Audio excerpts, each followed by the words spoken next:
My dad died when I was 4, leaving my mum with me and two other sons under the age of 10, and I was age 4. And then mum became terminally ill when I was 12, and my brother and I nursed her till she died when I was 15. So, yeah, I was a young carer, and there was some good sides. I was very close to my mum, and I got a lot closer because of that period. But it was pretty tough, pretty tough, yeah. And in terms of that, I mean, that was your childhood, and I guess it was the only childhood you had, so it's the only one that you can reflect on as well. But now you're older, how do you look back at that time and assess its impact on you? Well, there was no doubt we didn't get that much support, except from my mum's parents, my nan and granddad, and some wonderful neighbours. Um, we didn't get any support really much from other local services, um, and one felt pretty isolated at times, and slightly different from the other students at school. And you sort of had to grow up pretty quickly. You had to realize that life was really about what you were going to make for it. I remember after mum died, I was in the kitchen at our home by myself. I often would go to the house by myself because there's no one else there. And I was living most of the time with my grandparents, but I'd go home. And I remember it was before my O levels, because in old money, before GCSEs, we had O levels. So I'm showing my age now. Um, but I was before I took the exams and started the hard work. And I said, well, why am I doing this? Because previously I'd done it to please my mum. She was everything in my life, and my job was to make my mother happy as far as I sort of saw it. And I had to sort of take a decision that actually studying was really about for me and for my future. And I took the decision to myself, right, I'm better get on with it then. And I tell you that story because it was a very real story. I can almost see myself now, then age 15. Um, and it's the way that education and opportunities can impact young carers. I was lucky. I had a stable family. I had a good school. I was able to make that decision. But for young carers who have still got caring responsibilities, they take their exams, they do that study, it must be really tough. And I just don't think we support young carers anywhere near enough in our school system and our college system. You can completely understand, though, from your own experience, but also the experience of other young carers, that actually their priority is first and foremost their caring responsibilities, because in some cases, the work that they're doing may be keeping somebody alive, or it could be certainly keeping them around for a significantly longer period of time. You can understand that schoolwork or any other activity essentially takes a back step, because the caring, if you wanted it to, could, or in some cases probably did, could be all consuming, if you like, because of the amount which is put upon some young people and the care responsibilities that they have within a home environment. Well, that's right. It's why I want schools and other people to understand the pressures on young people.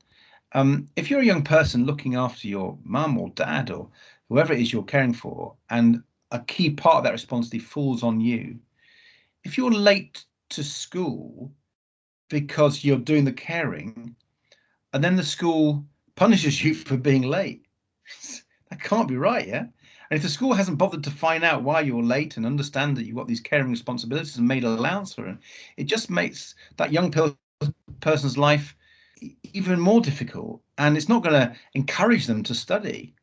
And, I remember with my mum, because my brother and I took the most responsibility because my dad had died, um, when I was going to school, I wasn't a bad student, but I was thinking about cooking. I was thinking about my mum and her painkillers, and I was thinking about how she was. And um, you leave home in the morning, and you just worry that she'd be all right during the day, and you'd have to leave things for her to make sure she was okay. And so, inevitably, it takes over.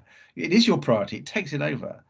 And I mean, there are different types of caring responsibilities, let's be clear, but there are lots of young people, tens of thousands of young people who are in prime caring responsibilities, and it's tough on them when they're trying to do that and access education. And by the way, also be a young person, just being a kid. You mentioned those responsibilities. Were there times, were there examples you could give where you, as a young man, were thinking, hang on a minute, this is getting a bit too much here. I've not got the balance right here. Things that you were trying to do, activities trying to squeeze in, trying to be a young person as well as a carer. What were those times that really stood out for you now? Well, you're really putting pressure on me because it's a long time ago, right? A long time ago. Do you know what? To be honest, you didn't think about it like that because you were thinking about your mum, and we talked a lot about things about life because obviously she was worried about what was going to happen to me and my brother after she died, and we talked openly about that. And I think I was just more worried about the day-to-day existence, and we talked about we have to live day to day because you just don't know what's going to happen. And as it was, she survived about a year longer than the doctors thought she was going to survive. And so you can't plan. Yeah, and you don't want to be distracted by stuff that isn't really important. And if I'm honest with you, as a young person, you have a slightly different take. I mean, I remember my mother's mum, my nana. She was in bits because her only child was dying in front of her eyes. And so I was having to sort of manage her emotions sort of as well. And she was finding it very difficult to be calm in front of her only child. And mum quite liked the fact that although I obviously adored my mother, I was a little bit calmer because, for me, this is all I knew. My lovely nana had sort of grown up with her wonderful daughter, and suddenly she was being taken away from her.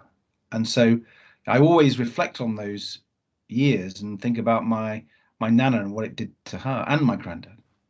One of the conversations that we have around young carers is about sort of being forced to grow up sort of before your time, having to deal with the emotional responsibilities, but in many cases, financial responsibilities, conversations you wouldn't normally have as a young person with various different organizations as well. And one of the things that's really struck me speaking to Professor Saul Becker, actually from the University of Sussex, who's one of the leading researchers, he's very keen to make the point that actually experiences like the one that you had can actually set young people up in a positive way when stepping into a workplace environment. Now, it may not necessarily come with the qualifications and a piece of paper, but actually certainly something that employers might look at, that colleges and universities could look at and think, well, this is a young person who has a certain mindset that might actually benefit them in a slightly different way than academic results in the future. Oh, I couldn't agree more. Professor Saul Becker is absolutely right. And I'm not just talking about from myself, but from other young carers and some of the research that people like Professor Becker have done. I mean, I would point back to resilience. First of all, you do get used to looking after yourself, having to cope with pressure. I'd say time management. I mean, juggling caring responsibilities and studying and trying to be a young person. I mean, that is something that teaches you learn really early on. There's something else which might surprise you. I think as you get older, you realize empathizing with other people is actually quite a good skill. Because if you can understand and have some emotional about how other people are feeling, you can listen to them more carefully, and you can respond hopefully more constructively. And I think I don't know if Professor Becker's research shows this, but I think being able to empathize with other people is really important. And when you're going through sort of tough times and you're seeing some things which most young people don't see, I think you develop a degree of empathy with other people who are also going through tough times. So, yeah, I think being resilient, managing your time better, having a degree of emotional intelligence, I think all those things are things that you probably don't realize at the time you're developing, but I think you probably do. And I think I think probably lots of young carers develop those sorts of skills, which are incredibly significant in how you manage future work life, future family life, just friends and relatives. But of course, there needs to be sort of a structured support around that young person as well within a school environment and within their local authority, and of course, coming from UK government as well. In terms of Young Carers Action Day, so much is focused on the future of these young carers. So much, of course, needs to be focused on what they're experiencing, the here and now. But what are those steps that could be taken now that makes a real difference for that young carer, both now and also that secures and guarantees them a prosperous future as well, whether that continues as within the caring sector, or whether or not they move away from that caring responsibility for whatever reason? I mean, young carers have gone through a hell of a year, as have all carers. But young people are having to be ever more resilient. I mean, many of them will not have had a single break. They're not going to school like they would normally, going to school is a break of sorts, and they haven't even had that. So there'll be some young carers out there who will be exhausted. It may be affecting their mental health. And I just think the government needs to act quickly. It should have acted before. It needs to make sure that their resources are there via the local authorities and the voluntary sector to give young carers a break, a bit of time off, an afternoon off, a weekend off, something that can allow them to recharge their batteries, give them a sense of life outside that pressure. But they must know that their loved one is looked after, because they won't go.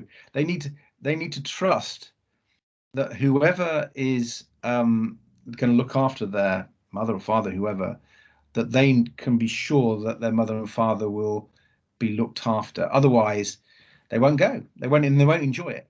So let's give young carers a break, but let's make sure they can go away with confidence and reassurance that they're not in any way letting down their loved one. Sir Ed Davey, thank you for your time today. Thank you.